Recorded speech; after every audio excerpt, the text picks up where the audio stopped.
আসসালামু আলাইকুম সুপ্রিয় দেশবাসী, কেমন আছেন? আশা করি যে যেখান থেকে দেখছেন ভালোই আছেন। আমিও ভালো আছি আপনাদের দোয়ায়, কিন্তু দেশের অবস্থা ভালো না, সেই বিষয়ে কিছু কথা বলতে আসলাম।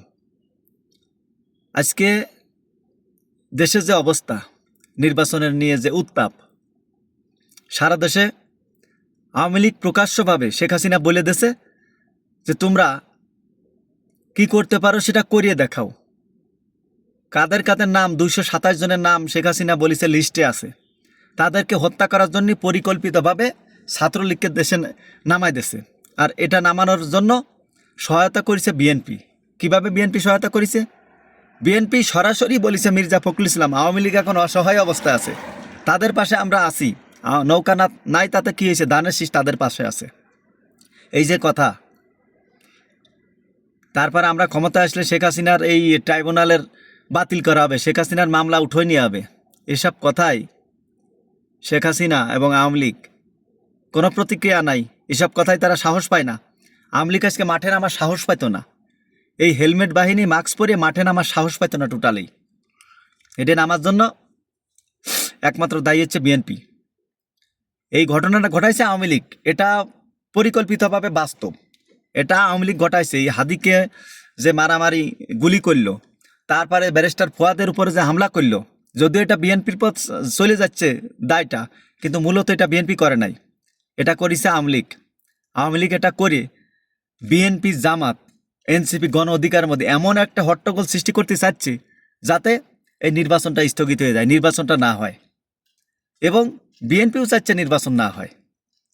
এই কারণে বলি যে বিএনপি আর আওয়ামী লীগের চাওয়া এক হয়ে যাচ্ছে। এই কারণে মানুষ জামাত ইসলামকে ভোট দিতে চায়।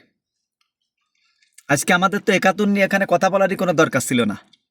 বিগত 17 বছর ধরে জামাত ইসলাম, বিএনপি, অন্যান্য সবাই, আওয়ামী লীগ ছাড়া সবাই নির্যাতিত, এটা তো সবাই স্বীকার করতেছে, এটা আমরা স্বীকার করতেছি। কিন্তু সেই নির্যাতনের পরে আওয়ামী লীগ বিদায় হয়ে যাওয়ার পরে আওয়ামী লীগকে তো বিএনপি একা তাড়াতে পারে নাই। আম জনতা, সারা দেশের মানুষ নামিয়ে আওয়ামী লীগকে তাড়াইছে। আল্লাহ রহমত ছিল, তাই শেখ হাসিনা ক্ষমতা থাকতে পালিয়ে চলে গেছে। যেটা বলতে পারেন এক হিসাবে দেলোয়ার হোসেন সাইদির আল্লাহর দিকে তাকায় বলেছিল যে পালানোর পথ পাবে না, ইঁদুরের গর্তও টুকায় পাবে না পালানোর জন্য। তো তার কথা, সে তো একজন আল্লাহর বড় একজন আলেম ছিল। আর আলেমদেরকে কষ্ট দিলে আজ আল্লাহ সহ্য করতে পারে না। সেটার বদলা হিসাবে আমাদেরকে শেখ হাসিনা দেশ ছেড়ে পালিয়ে গেল। আল্লাহর রহমত ছিল আর আমরা রাস্তায় নামছিলাম। তাই এখন সেই আওয়ামী লীগকে ফিরিয়ে আনার জন্য যত কার্যক্রম সব কিছু বিএনপি করতেছে। এবং বিএনপির প্রতিপক্ষ এখন হয়ে গেছে জামাত ইসলাম। 71-এর রাজাকার বলে, সেই 71-এর কথা বলে নিজেদের মধ্যে যে কামড়াকামড়ি শুরু হয়ে গেছে, কামড়াকামড়ি ছিঁড়াছিঁড়ি শুরু হয়ে গেছে। আর এই সুযোগেই আওয়ামী লীগ ঢুকে যায়, এই যে হত্যাকাণ্ডটা ঘটাচ্ছে। হত্যা এখনো হয় নেই, তবে বলা যাচ্ছে না, আল্লাহ যদি স্বয়ং তারে রহমত না করে সে বাঁচবে না। তার মাথার খুলি কাটিয়ে নিচেই আলাদা ফ্রিজে রাখছে। এমন এই পাশতে গুলি ঢুকে এই পাশতে বেরোই গেছে। কি একটা মারাত্মক অবস্থা। আজকে সকালের একটা নিউজে দেখলাম, ফেস দ্য পিপলের সাগর ভাই নিউজটা, একজন যে চিকিৎসা করতেছে হাদিরে, তার একজন ডাক্তারের সাথে, সরাসরি ডাক্তারের সাথে কথা বলে জানাইলো যে মাথার খুলিটা খুলিয়ে কাটিয়ে ফ্রিজে রাখা হয়েছে। তাকে রাখা হয়েছে জীবনের 5%, আমাদের কাছে মনে হচ্ছে 5% আছে, আর বাকি স্বয়ং আল্লাহ তাআলা যদি তার ভিতরে জান ঢুকিয়ে দেয়, সে জীবিত হয়ে আবার ফিরে আসতে পারবে, তাছাড়া জীবিত হওয়ার সম্ভাবনা নাই। তো এই ঘটনাটা ঘটাইছে আওয়ামী লীগ। দেশের ভিতরে এখন বলতেছে মির্জা আব্বাস ঘটাইছে। মির্জা আব্বাস ঘটায়নি এটা।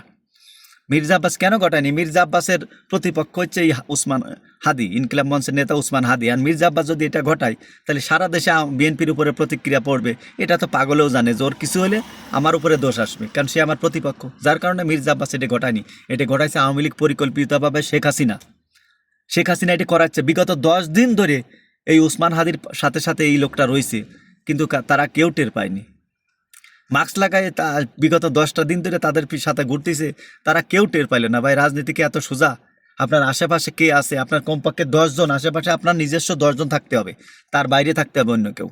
তারপরও তার চেহারা চিনে রাখতে হবে, মাস্ক খুলে তার ছবি তুলে রাখতে হবে। কে ব্যক্তিটা? তারা চেনেন না। বিগত 10 দিন ধরে আপনাদের সাথে ঘুরেছে, ঘুরে ঘুরে ঘুরে ঘুরে সময় সুযোগ মতো শেষ পর্যন্ত গুলিটা করে দিয়ে হাসিনা সফল হয়ে গেছে। এবার বিএনপি জামাত কামড়াকামড়ি শুরু হয়ে গেছে।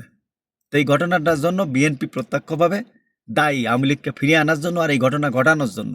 ঘটাইছে আওয়ামী লীগ, কিন্তু এটা সহায়তা এক হিসাবে প্র্যাকটিক্যালে দেখলে বিএনপি করেছে। কারণ বিএনপি আওয়ামী লীগকে ফিরিয়ে আনতে চায়। বিএনপি কোনোভাবেই প্রতিপক্ষ জামাতকে চায় না, তারা চায় প্রতিপক্ষ আওয়ামী লীগ হোক, জামাত যেন প্রতিপক্ষ নয়। তারা প্রধানমন্ত্রী হোক, আওয়ামী লীগ যেন প্রতিপক্ষ হয়, জামাত কিছু সেট নিয়ে বাইরে থাকুক। কিন্তু দেশের মানুষ তো বিগত বছর ধরে দেখছে, 54 বছর ধরে দেখছে, তারা এবার চাই জামাত ইসলাম ক্ষমতায় আসুক। এই কামড়া কামড়ি ছিঁড়াছিঁড়ির রাজনীতি বাদ দিয়ে আমরা একটা সুন্দর পরিবেশে, যেভাবে বেগম খালেদা জিয়া অসুস্থ হয়েছে সবাই দেখতে গেছে, সেরকম একটা রাজনীতি করি, সেরকম একটা রাজনীতি চাই মানুষ।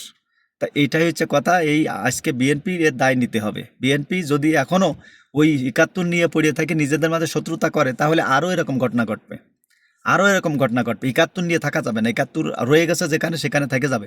এখন এই 36 জুলাই যে ঘটনা, এটাকে কেন্দ্র করে বাংলাদেশকে কিভাবে এগিয়ে নেওয়া যায়, নির্বাচনটা সুষ্ঠুভাবে করা যায়, সেইটা চেষ্টা করতে হবে। সবাই ভালো থাকবেন, চ্যানেলটা সাবস্ক্রাইব করবেন। আসসালামু আলাইকুম রহমতুল্লাহ।